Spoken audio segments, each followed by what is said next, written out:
Okay, now second question. You showed how to determine the dominant core zone using the OK sign and pressure on the power spot of the other hand in the last Zoom session.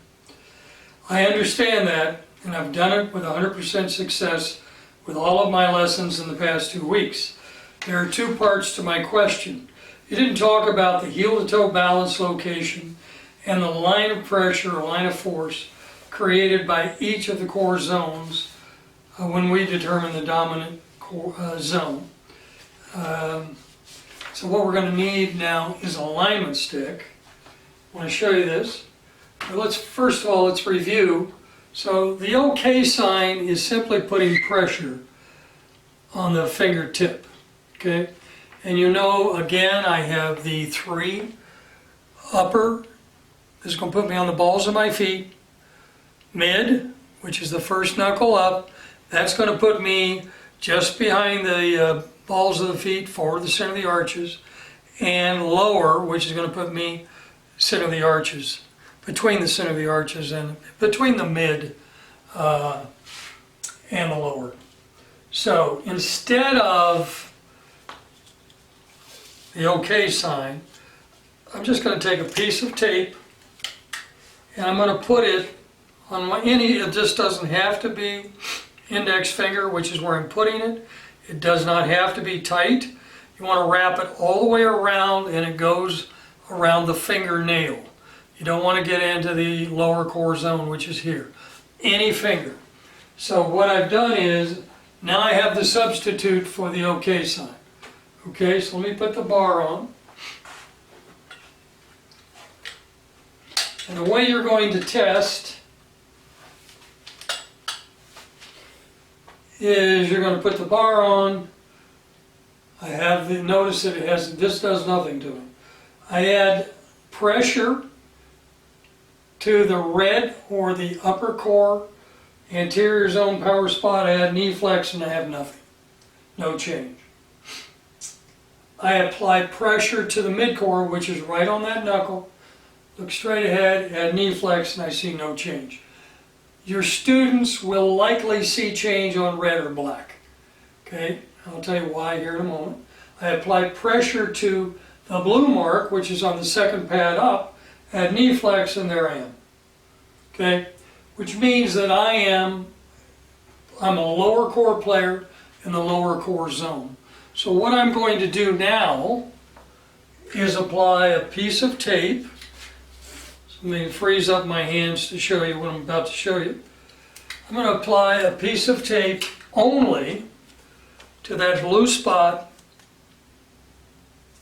And by the way, this is where you want that grip to cross. For me, that's where I'd want to grip the club so it's crossing that lower core power spot. So now, if my hands are free, I can go to any stance width and I'm going to be square. When I step forward, my hips are going to rotate. If I step back, my hips are going to rotate. I've only corrected what's called the rotational plane with this. If I stand tall, rotational plane, this measures, standing tall, rotational plane on the back. And when I add knee flex, this is measuring rotational plane on the front. So I've taken care of the rotational plane. Transverse, axial, rotational, all one and the same. So the rotational plane basically is a measurement of rotation this way, okay? One of the things you'll notice though is that my right hip is still higher and my right shoulder is still down. And if you look at me from behind when I address, my right hip is still higher, okay? And the handle size is still going to move me. My hand, it's not going to change anything but the rotational plane is what I'm showing you. So you notice I'm square. Watch my head relative to my background here. Maybe a little tough to see, but I feel my weight going back. So this is only changing my rotational plane. None of the other things we've looked at. So when you've identified your student here, let's take a look then. at the line of pressure. This is only applying to me because I'm lower core. So I'm going to find, if I go to my upper core line, which would be on the balls of the feet, I have no pressure. I'm standing on this alignment stick. Again, you want to do this in your sock feet. I'm going to move it immediately.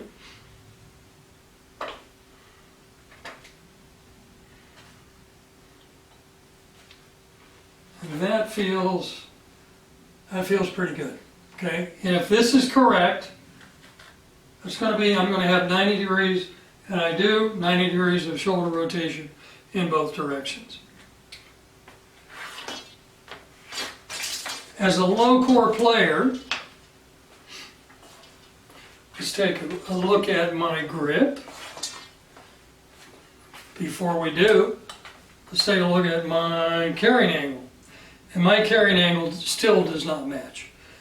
This hand is still well out. This angle here, my left hand's parallel to my thigh, my right hand is off. Again, that's going to affect it's going to affect the path with my putting stroke.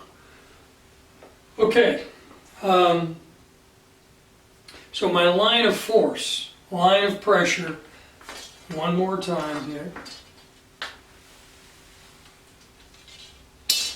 My line of pressure is going to be toward the center of my arches.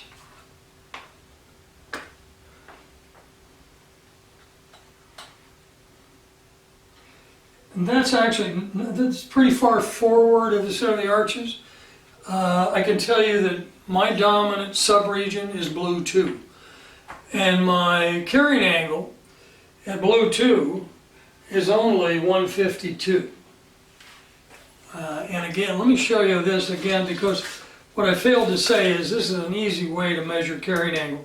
This is not easy to measure your carrying angle at the side, but measuring your grip, the angle of your hand, I'm going to set this at 152 because I know what it is. Recall that, so if I'm standing here, that is going right down the middle of my forearm, and that bubble is pretty centered right here. Again, look in a mirror when you do this. So if I hold this, this is a bubble level, means that this is 90 degrees to the ground. Right there, put my hand up here, I have a little knee flex, and you can see how much rotation I have. That earlier I was 165. I was 13 degrees less. This angle was up here. Now I am at 152 simply by going to a different core zone. And by the way, there is no predictable pattern. You'll notice, for example, 165 was a red 1 for me. I had a student the other day who was red 3. And we know that when I say 161, 65, 66 is a decent range for your upper core player, for them in terms of using the ground. 65, 66, they're going to use more vertical because they're more forward, vertical ground force. But I had a student who was red 3. My first thought is, oh, we're going to have to move them back to red 1 or 2. No. His carrying angle was 165. So it's not predictable. We have John Lawson, who's one of our French Wright Balance professionals, has a fitting center, runs every day, I think it's 8 kilometers. And John, if you saw John use, he's a runner, he's a distance runner, and his was red 4. And I assume red 4 is going to be, well, for me, it's getting into the 150s, low 150s, I should say. And for John, it's 159, I believe. So there's no predictable pattern. We do know that red 1 is always going to be less than red 2, less than red 3, 3 less than 4, and so on and so forth. So there is a progression, but that progression doesn't mean because they're red 3 they're going to be need to move back, measure the carrying angle. And this is the easiest way to do it. So if I center the bubble, I am below 2, add knee flex, and rotate. How do I know I'm below 2? How do I know I'm below 2? I'm going to take, well, first of all, let me put this back on. So we know I'm blue based upon the tape. I'm square.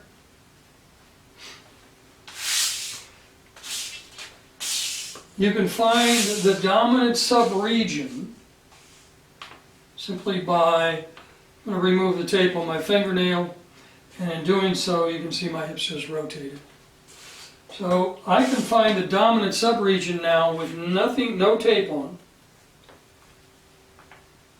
Simple way is to determine is, again, if I were to add pressure, you see how my hips just squared up. Remove the pressure and I rotate. So the simplest way is to tape a fingernail and then apply pressure. That'll move you immediately to the dominant zone. And then to find the dominant subregion, I know my dominant zone is lower. I go to blue 1, I have rotation. I go to blue 2, and I'll be square. I go to blue 3, I have rotation. I go to blue 4, I have rotation. And blue 5, I have rotation. Come back to blue 2, I'm absolutely square. So I know that I'm square on blue 2. Now I can do all 5 wherever you end. The Wright Balance Express is where you're going to be for the day. So for me now, blue 2 was not enough. Because what it allows me to do is you can see how much hip clearance I have. When I do end the Express on blue 4, go from 2 to 4, I have this much hip clearance at a dress. Carrying angle gets greater, so we can modify, we can change, very simply change carrying angle, stance width, change balance. Because I am on blue 2 does not mean after the Express I can play from any stance width. These are not about your stance widths when you play. It's just about where your body is going to be, where your carrying angle is going to be, how much thigh angle you're going to have, how much hip clearance, how you're going to use the ground. We can change all of those through the Wright Balance Express.